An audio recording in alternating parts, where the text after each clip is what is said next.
When we think of the Sahara, our minds often conjure an image of endless golden sand.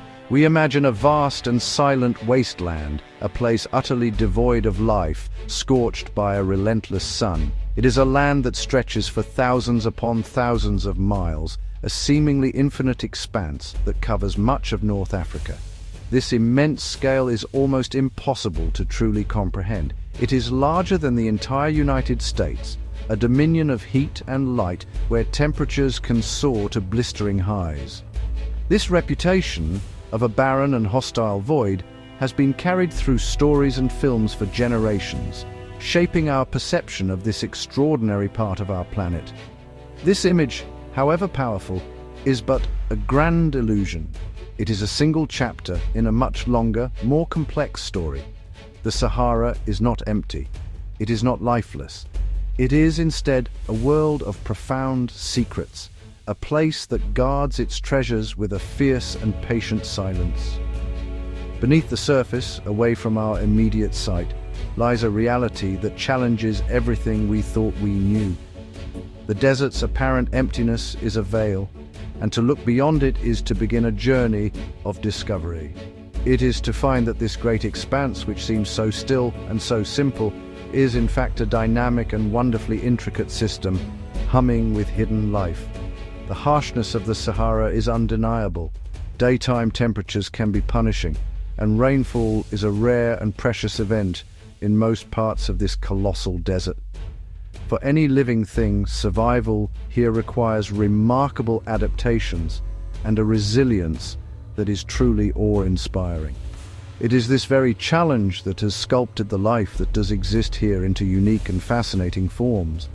To dismiss the Sahara as a mere wasteland is to miss the subtle yet powerful signs of its vitality. We must adjust our perspective to look closer and listen more carefully, to appreciate the true nature of this magnificent and misunderstood landscape. So, let us begin our journey to peel back the layers of this great desert. We will venture beyond the familiar image of sun-baked dunes and discover a world that is far richer and more surprising than we could ever have imagined. We will find water where there appears to be none, life in the most unexpected of places, and echoes of a past that was dramatically different from the present. The Sahara is a master of disguise, and what it hides is a story not of emptiness, but of endurance, transformation, and the incredible, persistent power of life on our planet. Deep beneath the sun-scorched sands of the Sahara, a remarkable secret is held. It is a secret of water, vast quantities of it, hidden from the searing heat of the sun. These are not small puddles or shallow wells, but enormous underground aquifers, some as large as inland seas. These immense reservoirs of ancient fresh water were filled thousands of years ago during a time when the Sahara was a very different place. This water, known as fossil water, is a legacy of a wetter, greener past. It lies in wait, a silent testament to the desert's ever-changing nature, a hidden source of life trapped in the darkness below the surface. This hidden water is the faint, yet persistent pulse of a world long gone. Geologists and hydrologists, using modern technology like ground-penetrating radar, have been able to map these subterranean worlds. They have unveiled a network of ancient riverbeds and buried lakes, a ghost-like landscape preserved in stone and sand.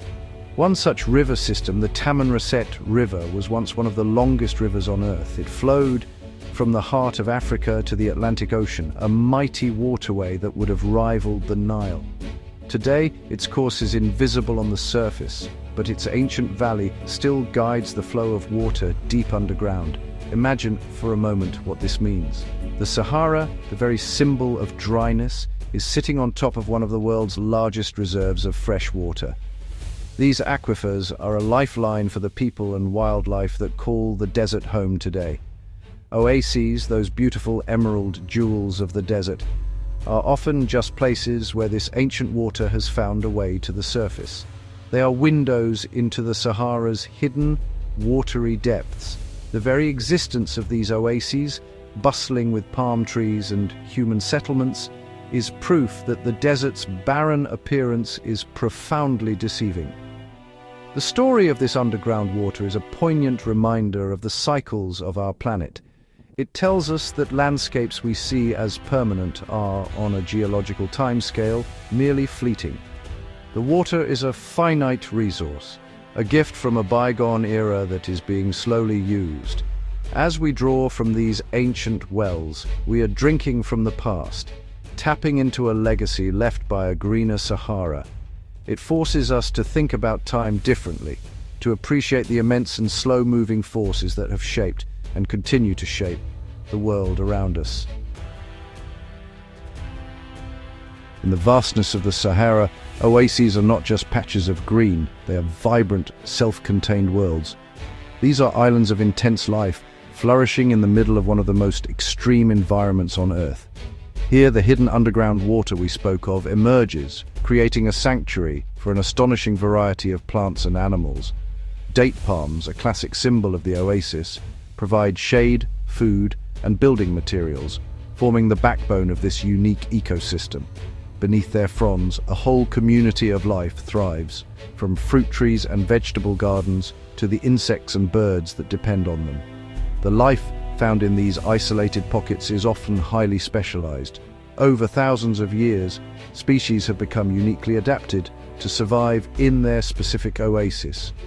There are small fish, for instance, that live in isolated pools and streams, their ancestors having been trapped there when the desert last dried out. These fish populations are often genetically distinct from one oasis to the next, each one a tiny living laboratory of evolution. They are precious, living relics of the Sahara's wetter past, surviving against all odds in their tiny aquatic homes, completely surrounded by a sea of sand. It is not just the oases that harbor these unique communities. Even in the seemingly barren mountain ranges and hidden valleys, or wadis, life finds a way. Following a rare downpour, these dry riverbeds can briefly burst into life, with dormant seeds sprouting and flowering in a matter of days. In the more permanent rock pools, or gueltas, found in the mountains, one can find the last remaining populations of the Saharan crocodile. These remarkable reptiles are a shadow of the giants that once roamed the Sahara's rivers, now confined to these small, precious bodies of water, a fragile link to a lost world. These isolated pockets of biodiversity are incredibly important. They are refugees holding on to species that have disappeared from the wider landscape.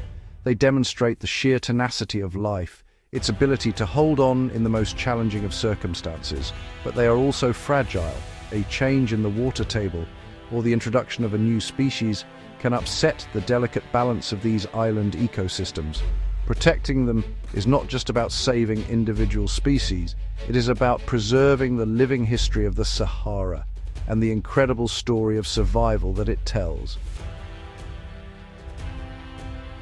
Perhaps the most compelling evidence of the Sahara's dramatic transformations is not buried underground, but painted and carved onto the rocks. Across the vast desert, in hidden canyons and on exposed rock faces, we find an extraordinary outdoor art gallery. This is the rock art of the Sahara, a breathtaking record left by the people who lived here thousands of years ago. These images, some dating back more than 10,000 years, are not pictures of a desert. Instead, they show us a world that is almost unrecognizable to us today, a world teeming with life and water. The artists who created these masterpieces depicted a vibrant savanna, a land of plenty. Their canvases of stone are covered with elegant etchings and vivid paintings of animals that we now associate with the grasslands of East Africa. We see herds of giraffes with their long necks, powerful elephants marching in procession, and bulky hippos wallowing in what must have been plentiful rivers and lakes.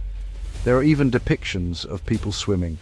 These images are a direct message from the past, a clear and undeniable account of a green Sahara, a time when the world's largest desert was a verdant, welcoming home.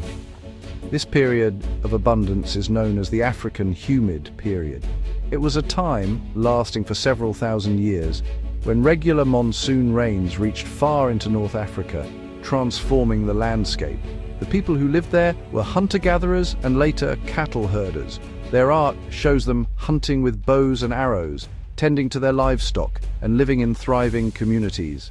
These rock art sites, like the famous ones in Tassilinaja in Algeria, are UNESCO World Heritage Sites, recognized as a library of stone that chronicles a crucial chapter in human and environmental history.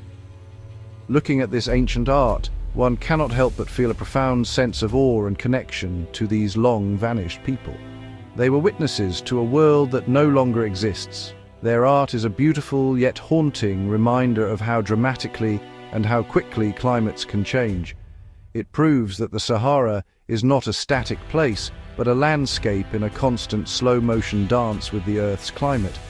The giraffes and elephants are gone, replaced by sand and silence, but their images remain, whispering stories of a greener time. To speak of the Sahara is, in many ways, an oversimplification. It is not one single uniform landscape, but a mosaic of many different environments, each with its own character and its own story. The classic image of rolling sand dunes, while iconic, only represents a fraction of the desert's total area. These vast seas of sand are known as ergs. They are dynamic and ever-changing landscapes where the wind is the master sculptor, constantly reshaping the dunes into magnificent flowing forms. To be in the heart of an erg is to feel the raw power of nature, to be surrounded by a horizon of pure elemental beauty. Away from the sand seas, we find a very different kind of desert, the regs. These are vast, flat plains, covered not with sand, but with gravel and stones. They can stretch for hundreds of miles, a stark and minimalist landscape that seems almost lunar. The wind has blown away all the finer particles of sand and dust, leaving behind a tightly packed pavement of rock. These stony plains, sometimes called desert pavement, are incredibly ancient surfaces. They are places of profound stillness, where a rock might lie undisturbed for thousands of years, a silent witness to the passing of deep time. And then, rising dramatically from these flat plains and sandy seas, are the mountains. Great volcanic ranges like the Tibesti Mountains in Chad or the Hogga Mountains in Algeria create yet another Saharan world. These rugged peaks, some soaring to over 3,000 meters, are high enough to catch what little moisture is in the air. They create their own microclimates, often cooler and slightly wetter than the surrounding lowlands. Their jagged silhouettes break the endless horizon, providing a dramatic contrast to the horizontal sweep of the desert below. These mountains are geological islands, rich in unique minerals and home to isolated communities of plants and animals. Each of these landscapes, the erg, the reg and the mountain massif, contributes to the Sahara's incredible diversity. Each tells a different part of the desert's geological and climatic history. The sand of the ergs speaks of erosion and transport. The stones of the regs speak of stability and endurance, and the mountains speak of volcanic power and climatic influence. To truly understand the Sahara, one must appreciate its many faces. It is a complex and varied world, far more than just an endless expanse of sand. It is a continent of deserts, all bound together under the same powerful sun.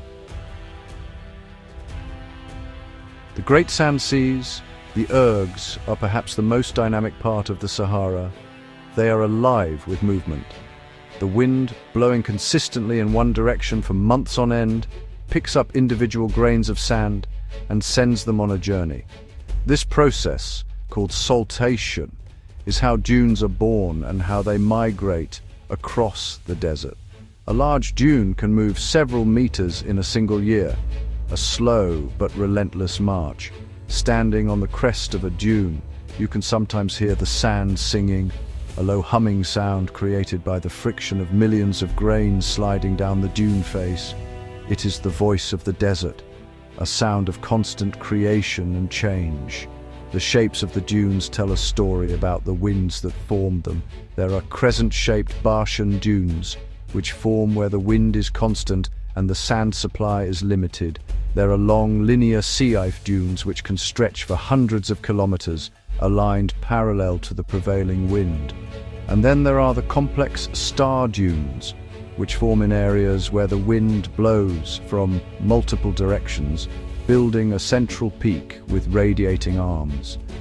These magnificent structures are mountains of sand, sculpted by an invisible force, beautiful and intricate masterpieces of natural engineering. In stark contrast to the movement of the ergs is the profound stillness of the regs. These stony plains are deserts of subtraction. Over millennia, the wind has acted like a meticulous cleaner, removing every particle of dust and sand, leaving only the heavier stones and gravel behind. This surface, known as desert pavement, can be incredibly stable. It acts as a protective layer, preventing further erosion of the ground beneath. Walking across a reg is like walking on the surface of another planet, a place where time seems to have slowed to a near stop. The silence here is absolute, a deep and resonant quiet that is found in few other places on Earth. This contrast between the moving ergs and the still regs is fundamental to the Sahara's character. It is a land of both constant motion and deep permanence. The dunes are like the waves of the ocean, always in flux, while the stony plains are like the ancient seabed, unchanging and solid. Together, they create a landscape of incredible texture and variety. It shows us that even in a place defined by its extremes, there is a complex interplay of forces. The Sahara is not just one thing. It is a place of powerful dualities, of movement and stillness, of sound and silence. The Sahara is not an isolated system. It is a vital organ of our planet, a giant that breathes and influences the world far beyond its sandy borders. One of its most significant global roles is as a source of dust. Every year, the powerful Saharan winds lift hundreds of millions of tons of fine dust particles into the atmosphere. This dust is a cocktail of minerals and nutrients, the ground-up rock and ancient lake-bed sediments of the desert. This massive plume of dust travels for thousands of kilometers, a transatlantic messenger carrying the essence of the Sahara across the globe. This dust has a profound impact wherever it lands. A significant portion of it is carried westwards across the Atlantic Ocean. It provides essential mineral nutrients, particularly phosphorus, to the Amazon rainforest. In a very real sense, the world's largest desert is fertilizing the world's largest rainforest. The life of the Amazon is inextricably linked to the dust of the Sahara. This incredible connection, spanning an entire ocean, demonstrates the intricate and often surprising ways in which Earth's systems are interconnected. The Sahara is not taking from the world, it is giving back in a powerful and life-sustaining way. The dust also plays a crucial role in the climate system. While in the atmosphere, the dust particles can reflect sunlight back into space, having a cooling effect on the planet. They also act as nuclei for the formation of clouds, influencing rainfall patterns far from the desert itself. Furthermore, the iron-rich dust that falls into the ocean fertilizes phytoplankton, the microscopic plants that form the base of the marine food web. These phytoplankton in turn absorb carbon dioxide from the atmosphere, playing a small but important part in regulating our global climate. So, this seemingly barren land is in fact a key player in the health of our planet. It is a living, breathing system whose pulse is felt across continents and oceans. The dust storms that seem like a local destructive force are part of a global cycle of nutrients and climate regulation. Understanding this helps us to see the Sahara not as a wasteland to be conquered or ignored, but as an integral and active component of the Earth system. It reminds us that no part of our world is truly separate. We are all connected by the air we breathe and the dust that travels on the wind. We began our journey with the common image of the Sahara, a vast, empty, and lifeless desert. But as we have explored its hidden depths and listened to its ancient stories, a very different picture has emerged. We have discovered a world that is anything but empty. It is a place of hidden water, of ghost rivers, and of precious islands of life. It is a library of ancient art, a museum of geological wonders, and a powerful engine that helps to regulate our planet's climate.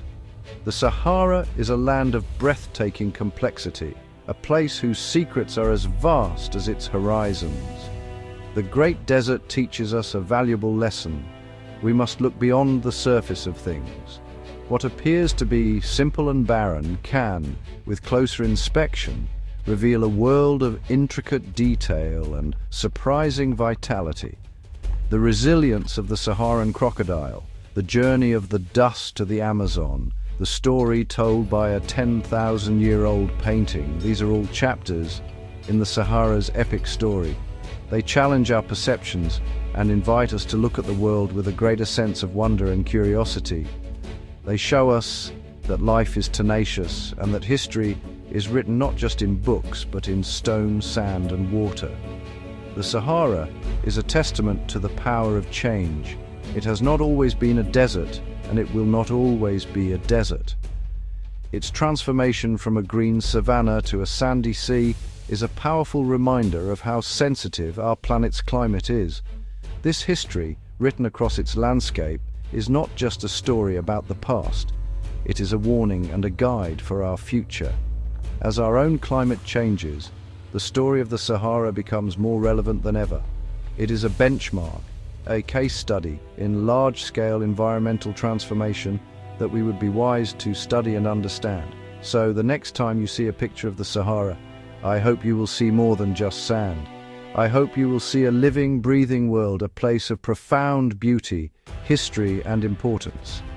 It is not an emptiness to be feared, but a presence to be respected. From its singing dunes to its silent, stony plains, the Sahara is a landscape that has much to teach us about endurance, connection, and the deep, slow rhythms of our planet. It is a true wonder of the natural world, a treasure not because it is empty, but precisely because it is so full.